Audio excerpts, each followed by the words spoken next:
एक बार की बात है, सोनपुर नामक गांव में मुक्ति अपने भाई सुमित और भाभी सरला के साथ रहती थी। मुक्ति के माता पिता का कुछ समय पहले निधन हो चुका था। मुक्ति बहुत ही सुंदर थी। मुक्ति की भाभी सरला मुक्ति को बिल्कुल भी पसंद नहीं करती थी। सरला मुक्ति की सुंदरता से बहुत ही जलती थी। उसे परेशान करने का एक भी मौका नहीं छोड़ती थी। एक दिन सुमित काम के सिलसिले से गांव से बाहर जाता है और सरला से कहता है, सरला, मैं काम के सिलसिले से गांव से बाहर शहर जा रहा हूँ। मुझे समय लग सकता है। मैं अपनी बहन मुक्ति की जिम्मेदारी तुम पर छोड़कर जा रहा हूँ। तुम जानती हो मैं अपनी बहन से कितना प्यार करता हूँ। तुम मुक्ति को बहुत प्यार से रखना। तुम तो ऐसे कह रहे हो जैसे मैं तुम्हारी बहन का ख्याल रखती ही नहीं हूँ। अब तुम क्या चाहते हो कि बस 24 घंटे उस राजकुमारी की सेवा करती रहूं, अपने पर बिल्कुल भी ध्यान न दूं? नहीं बाबा, मैं तुमसे ऐसा नहीं कह रहा। मैं जानता हूँ तुम उसका ख्याल रखती हो। बस मेरे पीछे और ज्यादा ख्याल रख लेना, उसे माँ पिताजी की याद ना आए। ऐसा कहकर सुमित मुक्ति की जिम्मेदारी सरला को देकर शहर चला जाता है। सरला को अब सुकून की सांस आई थी कि अब वह मुक्ति से गिन गिन कर बदला ले सकती है। मनहूस कहीं की माँ बाप इस दुनिया से चले गए, लेकिन महारानी को सुमित शहजादी बनाकर रखता था। अब सुमित शहर चला गया। अब देखती हूँ इस शहजादी के नखरे कौन उठाएगा। नौकरानी न बना दिया तो मेरा नाम भी सरला नहीं। ऐसा सोचकर सरला बहुत खुश होती है और मुक्ति को अपने पास बुलाती है। ओ महारानी मुक्ति, कहाँ है? जल्दी मेरे पास आ।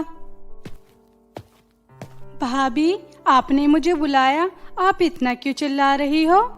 हाँ मनहूस, मैं तुझे बुला रही थी। और मेरी बात कान खोलकर सुन। घर का काम आज से तू करेगी। बर्तन धोना, कपड़े इस्त्री करना और हाँ, पूरी किचन का काम भी तू ही करेगी। मुझे शिकायत का मौका नहीं मिलना चाहिए, वरना तू अच्छी तरह समझ लेना कि मैं तेरी कितनी पिटाई करूंगी। तेरा भैया वैसे भी यहाँ पर है नहीं जो तेरी हिमायत करेंगे। मगर भाभी, मुझे तो कुछ काम करना आता ही नहीं है। पहले घर का सारा काम माँ करती थी और जब से माँ इस दुनिया से चली गई तो इस घर को आप संभालती थी। अब मैं काम कैसे करूँगी? मुझे तो कुछ भी करना नहीं आता। हाँ, महारानी को सिर्फ मुफ्त की रोटी तोड़नी आती है, घर का काम करना तो आता ही नहीं है। मुझे नहीं पता तुझे घर का काम करना आता है या नहीं। मैंने तुझसे कह दिया, घर का काम सारा तुझे ही करना पड़ेगा। सरला ऐसे कहकर मुक्ति से घर का सारा काम कराती। अगर उससे काम करने में कुछ गलती हो जाती तो उसकी बहुत पिटाई भी करती थी। मुक्ति चुपचाप पिटाई भी सहती रहती और सारा घर का काम भी करती रहती। एक दिन सरला की बहन नैना सरला से मिलने उसके घर आती है। अरे नैना, तुमने तो मेरा दिल ही खुश कर दिया। तुम मेरे से मिलने घर आई हो। कितने दिन हो गए तुमसे मिले। मेरा तो बहुत दिल चाह रहा था कि मैं माँ से और तुमसे मिलने घर आऊं, लेकिन मुझे समय ही नहीं मिल रहा था। लेकिन तुम आ गई, मुझे बहुत अच्छा लगा। हाँ दीदी, मेरा भी बहुत दिल चाह रहा था आपसे मिलने का। कुछ दिनों के लिए मैं आपके घर रहने आई हूँ। क्यों नहीं नैना, इसे अपना ही घर समझो। तुम्हारा जब तक दिल चाहे तुम इस घर में रह सकती हो। सरला और नैना आपस में बात कर ही रही थी, तभी वहां मुक्ति आ जाती है। मुक्ति को देखकर सरला कहती है, मनहूस लड़की, तुझे दिखाई नहीं दे रहा मेरी बहन कितनी दूर से आई है? इसके लिए फ्रेश मैंगो जूस लेकर आ। मुक्ति नैना के लिए फ्रेश जूस लेने चली जाती है। नैना भी मुक्ति के ऊपर बहुत अत्याचार करती, उससे अपना सारा काम कराती थी। अगर वह नैना का काम नहीं करती तो सरला से कहकर उसकी बहुत पिटाई कराती थी। ऐसे ही कुछ दिन बीत गए। एक दिन मुक्ति सरला के पास आती है और उससे कहती है, सरला भाभी, आपने मेरी सारी ज्वेलरी अपने पास रख ली है। मेरी फ्रेंड की शादी है, मुझे उसकी शादी में जाना है। मुझे ज्वेलरी में से झुमके चाहिए, वो दे दीजिए। महारानी को झुमके चाहिए? तुझे झुमके नहीं मिलेंगे। और तुझे शादी में जाने की इजाजत किसने दी है? मैं और नैना एक पार्टी में जा रहे हैं, घर की देखभाल कौन करेगा? चल, तू शादी में नहीं जाएगी और हम पार्टी में जा रहे हैं। घर का अच्छे से ख्याल रखना। और नैना कल घर जाएगी, उसके सभी गंदे कपड़े धोकर इस्त्री कर देना। ऐसा कहकर सरला मुक्ति को झुमके नहीं देती और दोनों बहन पार्टी में चली जाती हैं। सरला और नैना के पार्टी में जाने के बाद मुक्ति अपनी माँ को बहुत याद कर कर रोती है। माँ, अगर आज आप जिंदा होती तो मेरे साथ जो इतना अत्याचार हो रहा है वह अत्याचार नहीं होता। आप और पिताजी के बाद भैया मेरे से प्यार करते थे, लेकिन काम के सिलसिले से वह भी शहर चले गए। अब भाभी मेरी कितनी पिटाई करती हैं, घर का सारा काम मुझसे कराती हैं, और आज मुझे मेरी फ्रेंड की शादी में जाना था, मुझे शादी में भी नहीं जाने दिया। मुक्ति अपनी माँ की तस्वीर के सामने रो ही रही थी, तभी मुक्ति को तस्वीर से आवाज आती है। मुक्ति मेरी प्यारी बच्ची, तो इस तरह मत रो, मुझसे तेरा रोना देखा नहीं जा रहा। मैं जानती हूँ सरला तुम पर कितना अत्याचार करती है और उसने तुम्हारे सारे जेवर भी अपने पास रख लिए हैं, लेकिन तुम घबराओ मत, मैं तुम्हें एक जादुई झुमके का राज बताती हूँ। माँ, जादुई झुमके का राज? कैसा राज? मुक्ति बेटा, बहुत समय पहले की बात है। तुम्हारे पिताजी एक जादूगर के घर काम करते थे और उन्होंने तुम्हारे पिताजी को तोहफे में जादुई झुमके दिए थे। जादुई झुमके मैंने संभाल कर तुम्हारे लिए रख दिए थे, लेकिन अब समय आ गया है कि वे जादुई झुमके तुम्हें मिल जाने चाहिए।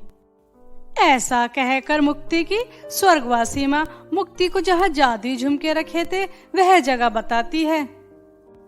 मुक्ति बेटा, मेरा पुराना बक्सा जो है उसके अंदर जादुई झुमके रखे हैं, तुम वह जादुई झुमके निकाल कर पहन लो। जैसे ही वह जादुई झुमके तुम पहन लोगी, तुम जो भी काम करना चाहोगी, जहाँ भी जाना चाहोगी, वो तुम आसानी से कर पाओगी। मुक्ति अपनी माँ की बातें सुनकर बहुत खुश होती है और अपनी माँ के पुराने बक्से से जादुई झुमके निकाल कर पहन लेती है। जादुई झुमके पहनने के बाद मुक्ति कहती है, मुझे मेरी फ्रेंड की शादी में जाना है। मुक्ति के ऐसे कहते ही मुक्ति शादी में चली जाती है। शादी में जाने के बाद मुक्ति बहुत खुश होती है और बहुत एंजॉय भी करती है। मुक्ति उसके बाद घर आ जाती है और कहती है, घर का सारा काम तुरंत हो जाए। मुक्ति के ऐसा कहते ही घर का सभी काम हो जाता है। सरला और नैना भी पार्टी से आ जाती हैं और उन्हें पता भी नहीं चलता कि मुक्ति शादी में गई थी। ऐसे ही कुछ दिन बीत गए। एक दिन सरला की नजर मुक्ति के जादुई झुमकों पर जाती है कि मुक्ति के पास इतने सुंदर झुमके कहाँ से आए। क्यों री मनहूस, तेरी सारी ज्वेलरी तो मेरे पास है, फिर तेरे पास इतने सुंदर झुमके कहाँ से आए? बता, तुझे इतने सुंदर झुमके किसने दिए हैं? भाभी, यह माँ के झुमके हैं, मैंने माँ के पुराने बक्से से निकाले हैं। मेरा दिल चाह रहा था झुमके पहनने का तो मैंने पहन लिए। देख मनहूस लड़की, सीधी शराफत से झुमके मुझे दे दे, वरना तेरा अंजाम अच्छा नहीं होगा। ऐसा कहकर सरला वह जादुई झुमके मुक्ति से छीन लेती है और उन्हें पहन लेती है। जैसे ही सरला जादुई झुमके पहनती है, सरला एक पुतला बन जाती है। सरला हिलना चाहती है लेकिन हिल नहीं पा रही थी, सिर्फ बोल पा रही थी। मुक्ति, मुझे क्या हो गया? मैं एक जगह जाम कैसे हो गई? मैं कुछ भी नहीं कर पा रही, ना हाथ हिला पा रही, मेरी मदद करो। तभी मुक्ति की माँ की तस्वीर से आवाज आती है, सरला, तुमने मेरी बेटी के ऊपर कितना अत्याचार किया। यह जादुई झुमके मैंने मेरी बेटी को दिए थे, तुमने ये जादुई झुमके भी मेरी बेटी से छीन लिए। तुम्हें श्राप मिला है और तुम अगर इस श्राप से मुक्त होना चाहती हो तो मेरी बेटी से माफी मांगो और सुमित को सारा सच बताओगी कि तुमने उसके पीछे मेरी बेटी के साथ कितना अत्याचार किया है। मुक्ति की स्वर्गवासी माँ की बातें सुनकर सरला को अपने किए पर पछतावा होता है और वह मुक्ति से माफी मांगती है। मुक्ति, मुझे माफ कर दो, मैंने तुम्हारे ऊपर कितना अत्याचार किया, लेकिन आज के बाद मैं तुमसे कभी नफरत नहीं करूंगी और तुमसे बहुत प्यार करूंगी। जब तुम्हारे भैया शहर से वापस आ जाएंगे तो मैं उन्हें सारा सच बता दूंगी कि मैंने उनकी बहन का अच्छे से ख्याल नहीं रखा, उसके ऊपर बहुत अत्याचार किया। सरला के ऐसे कहते ही वह पुतले से इंसान बन जाती है और सरला मुक्ति से बहुत प्यार करने लगती है, उससे कुछ भी काम नहीं कराती। ऐसे ही समय बीत गया और जब सुमित शहर से वापस आया तो सरला सुमित को सारा सच बता देती है और उसे माफी भी मांगती है। सुमित, मैंने तुम्हें सारा सच बता दिया है, लेकिन आज के बाद मैं मुक्ति को कभी माँ की कमी महसूस नहीं होने दूंगी। उसे बिल्कुल माँ की तरह प्यार दूंगी। लेकिन अगर तुम्हें अभी भी ऐसा लगता है कि मुझे सजा मिलनी चाहिए तो तुम जो भी मुझे सजा दोगे मुझे मंजूर होगी।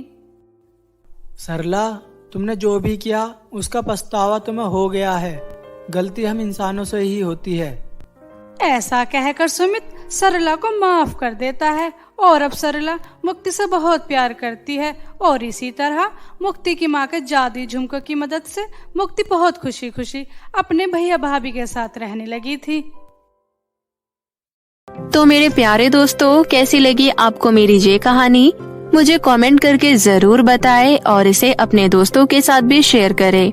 और हाँ दोस्तों, अगर आपने अब तक मेरे चैनल को सब्सक्राइब नहीं किया है तो प्लीज जल्दी से नीचे लाल बटन दबाकर अभी कर ले। तो मिलती हूँ आपसे फिर किसी नई कहानी के साथ। तब तक के लिए आप अपना ध्यान रखें। बाय बाय दोस्तों।